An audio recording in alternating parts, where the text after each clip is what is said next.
nidagan jud og unom ka adlaw atong gipamintin nga 208 mga suki. Ang ninggawas gapon sa 2 PM result is 386. Pusoy atong 9 nga kuan pusti. 5 PM result is 308. Ang atong gipamintin is 208. Congrats sa nakamintin sa atong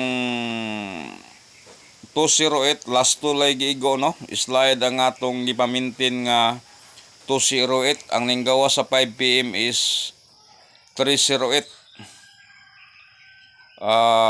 Karon nya ang 9 PM gabi is 354. Sortres man ta gabi kay kuan.